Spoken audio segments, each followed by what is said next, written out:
Track 2. Angels.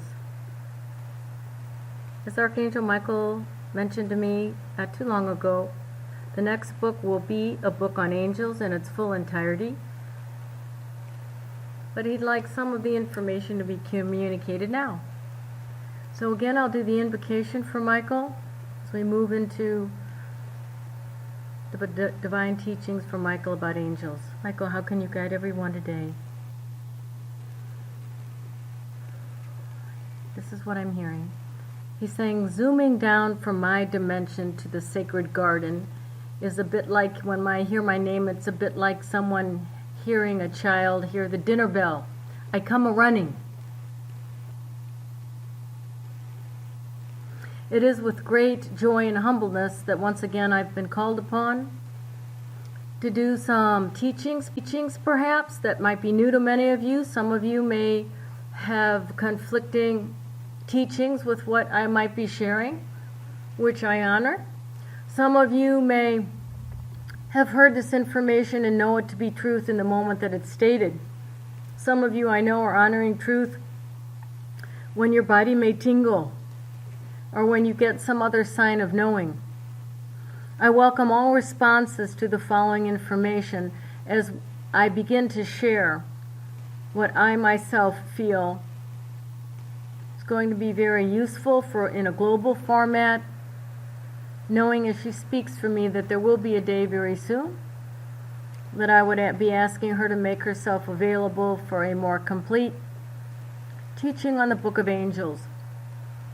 Some may say and sort of chuckle and say, oh no, not something else from Michael. Almost like some of those in your world, I suppose I'm smiling to myself and saying, I wonder if I'm oversaturating the planet. So I hope some of you, if not all of you, are finding at least a smile so far in hearing what I'm sharing. So let's begin the teaching about angels as I see fit.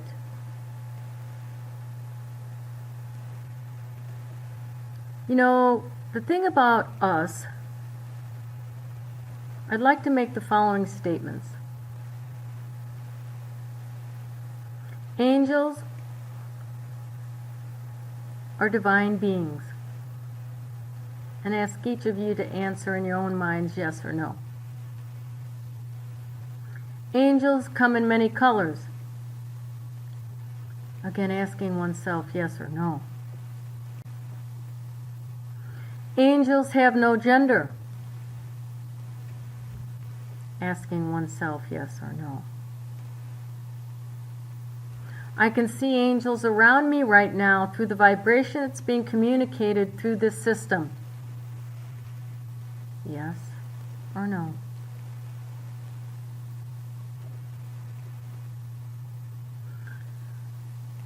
There are angels with wings, angels without wings,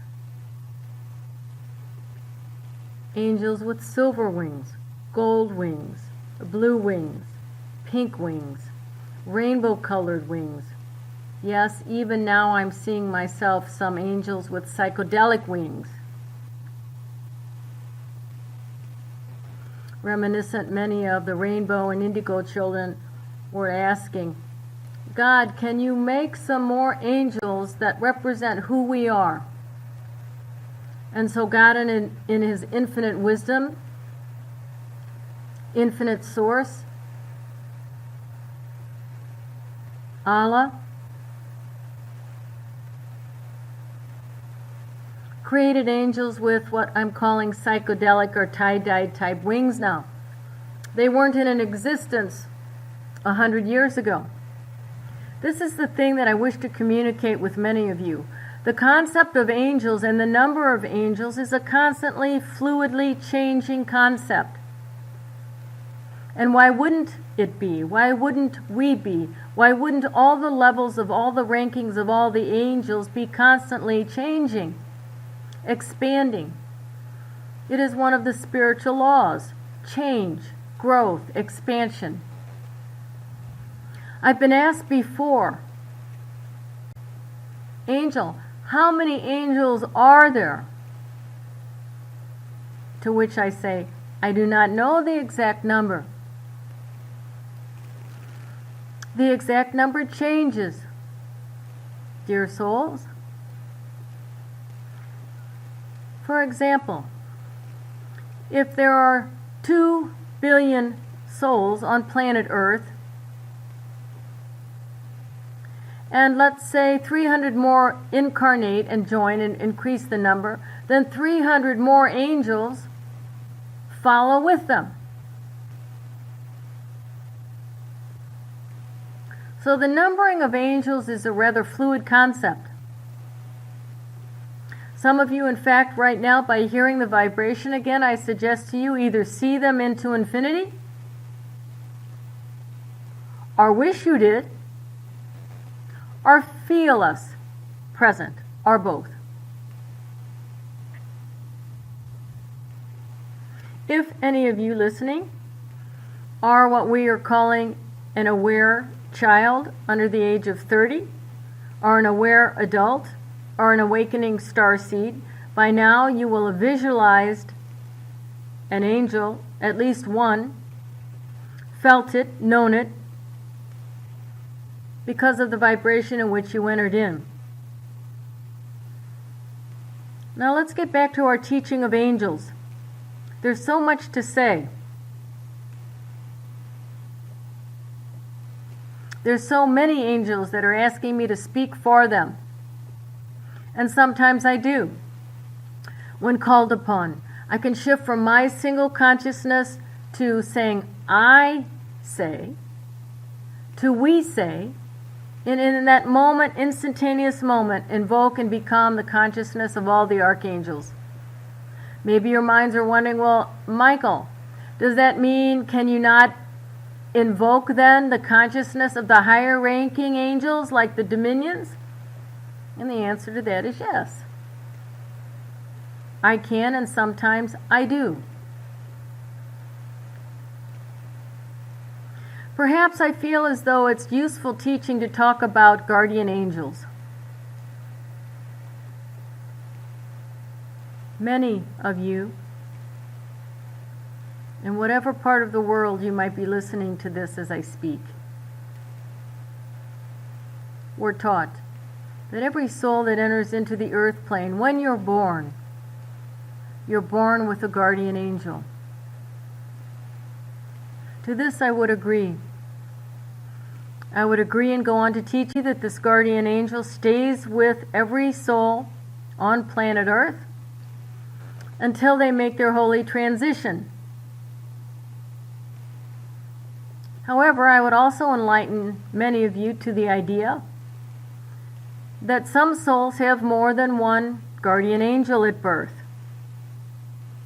Some souls have one guardian angel at birth, and then somewhere later in their life, earn another one, get another one appears. The most I myself have seen so far around any soul is 5 guardian angels, 5. Now your minds are probably questioning and wondering, well, why then, angel? And to that I can say, as I know it to be, I myself am not the highest ranking angel, so I myself at times cannot see everything clearly. This might surprise some of you, but it's true. I myself am not on the high council, and there are multiple high councils, by the way, for your understanding and enlightenment. So back to the number of guardian angels and why that number may change. Who makes that change? How do they come about? If you're listening, maybe your minds are already wondering, I'm going to call and ask for more guardian angels. Who doesn't want more angels around them? We're the tools of the infinite spark of life. But I say to you, I've never witnessed it to work like that. There's a higher power than myself that assigns more guardian angels. I do not make the assignment. I witness them, as I witness soul's energies that are presented in front of me. So the guardian angel number can vary. 1 is promised, up to 5 if necessary. And the necessary, as I say, is determined by a greater power in mind, one would say, than myself, based upon a need that a soul might have in their life. As I say, 5 is the largest number of guardian angels that I've ever seen assigned to a soul on the earth plane, but perhaps that will change at some point in time. Sometimes I feel as though I'm the last one to know. And the purpose of the guardian angel, some, I say, call my name, or they call the name of the other archangels, Raphael, and all my other friends that I call my friends. When many times I say, don't overlook the power of calling upon your guardian angels because they were assigned to you at birth. I am like the overseer. I can be, sometimes I can be in appearance like the board CEO at a board meeting. But your direct boss is sitting right next to you, and your direct boss is your guardian angel or angels. Many times I'm asked by souls, what is the name of my guardian angel? Most of the time I say, it doesn't matter. Everything matters, but yet it doesn't. In other words, as I see it and as I present it most often, guardian angels do not need to be called by a name. It's the human linear mind that wants to name everything. If you happen to get a sense of a name for your guardian angel, by all means go with that. But I myself have yet to see a book where all the names of every guardian angel is presented in there. Most of the time the guardian angels that appear before me say, have them call us by no name, or they'll pick a name if I'm acting as the intercepting energy force, connecting force. Most of the time they come up with very practical sounding names. So if it serves you well, each of you that may be listening, if you get a feeling or sense that your guardian angel is near, or you see it, or you see them, and you get a sense of a name, hallelujah, congratulations. It is not the standard way, however. Some may be wondering now, well, Angel Michael, if you say if you call my name, I'll be there quicker. Do I need to call the name of my guardian angels? And this is the point we're bringing light to. The answer is no. Do you need to bring your guardian angel closer to you from where I was? No. Most of the time, the God force does this for you. If you think about your guardian angels as your shadow, where your shadow never leaves you, then you'll have an accurate picture in your mind of how we see this connection being. So I myself, if I were to teach you fully about this, I might go on to say, for example, perhaps your magnificent minds are looking for a prayer or an affirmation, and I might say, you would say, perhaps, guardian angel, friend of mine, how can you lead me? Please protect me. Show me the way. Very often the purpose and the role of guardian angels gets, I would say, overlooked many times.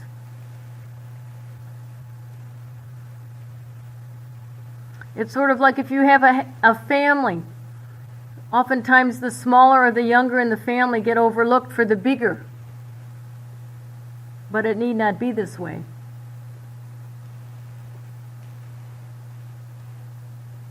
Oftentimes guardian angels assist in putting thoughts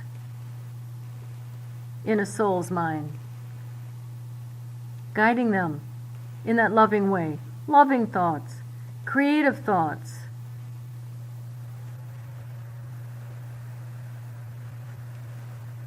We hear this all the time on earth. I was inspired to write the song because the angels gave me the inspiration. But I say to you, many times, even in your daily lives, angels, whatever ranking, guardian angel, my ranking, higher angels, we're all pieces of pure love, and you have that within you.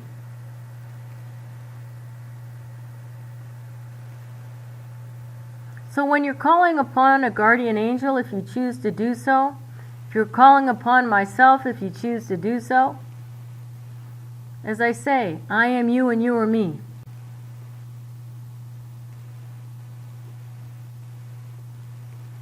Now, if we can move along, perhaps some more information about angels as I see it.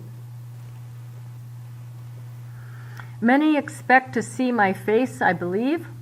Many call and ask, what can I do to see you? What can I do to see my angels? What can I do? And I say to you, everyone has different gifts in that sense, different chords of strength and teaching. I myself can appear in a variety of ways. Some of you, I think, witness me in terms of color. Some of you, I think, have witnessed me and not known it's me in little flecks of white light. Sometimes gold. Sometimes a blue square. Sometimes a blue circle. Sometimes not blue at all. Sometimes in full regalia, as they say, with my staff, my sword, my shield, my boots, my cape.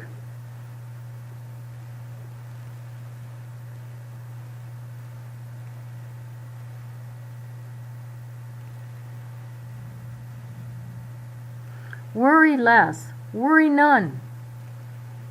If you see me in detail as if I was depicted throughout mankind's history. In fact, I reason with many of you. I can change my look.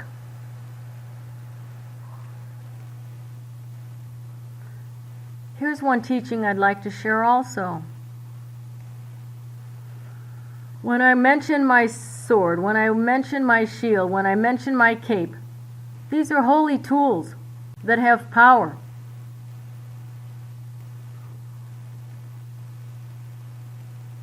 And the sword that I've been depicted with throughout humanity is simply stated the sword of love and kindness. What other sword would it be, my friend?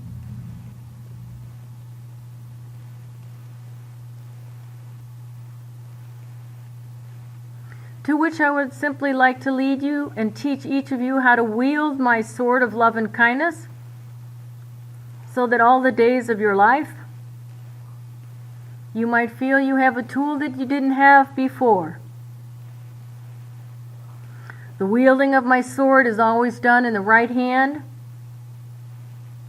Through my vibration and through my teaching, each of you now have it. And here's how I would ask you to use it. And I'd ask each of you that are listening to use it far and wide. Anytime you see a person, place, or situation that isn't fully resonating in the vibration of love, wield my sword upon it. The wielding action is done with the bent elbow, extending the right hand and the right index finger to the person, place, or thing that is in disharmony. In that moment that is done, the command goes forth that energy shoots from the end of your finger through my sword. It's an energy field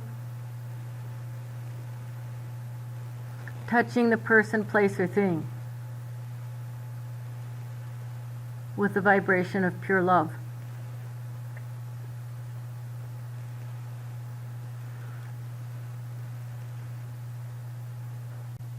Some are already asking in their minds, well, do I need to be present? Where do I aim it? And I say to each and every one of you, if you feel as though you wish to aim it or project my sword which is now in your right hands. In the heart center, you may. You may also do this if a person, place, or thing is passing or walking away from you. You may also do it to an image. Many times I've given assignments where souls want to be called to assignment, calling everyone to serve in my light workers army. I've called so many now here of late that it's like the batter's box and the backup bench is seated. But many souls were asked and will still be asked to perform a mission. So if I said to each and every one of you, in your own minds, I'll call you all now to serve. It takes a verbal agreement, yes. If you've made the verbal agreement, yes, then think in your own magnificent mind. Sometimes in direct communication, I give individuals assignments exactly of where to go in the world where the frequency is very low, where there's very little love. But your own minds might know of regions. So let's give an example. Let's say that with your newly empowered sword of love and kindness, and with your agreement of serving in my light workers army, you know that there's been some fighting in South Africa. You don't live in South Africa, nowhere near there. Practical minds say you might want to take an image of the area, place it in front of you, do the projection from your right hand to the image of South Africa, and the spark is done, the energy is received. You might stand at a globe, point your finger wielding my sword of love and kindness in South Africa at a globe. Some of you know you can do this work by intending. Some of you will feel more connected to it if you have an image of an area, or if you have an image of a village in South Africa, or wherever you feel or you have a knowingness that there's a lack of love and kindness, there's a dip in the grid, as we call it. Each and every one of you can affect the consciousness of the planet through this way. Some of you I know that are listening to this have already been doing this work, to which I humbly say thank you. Some of you who will be listening to this will be coming to this brand new, again, to which I humbly say thank you. I suggest in our final parting here about this brief introduction about angels wielding my sword. Wield my sword of love and kindness so very much that your beautiful, divine little arms are tired. And then do it again. And again. And again.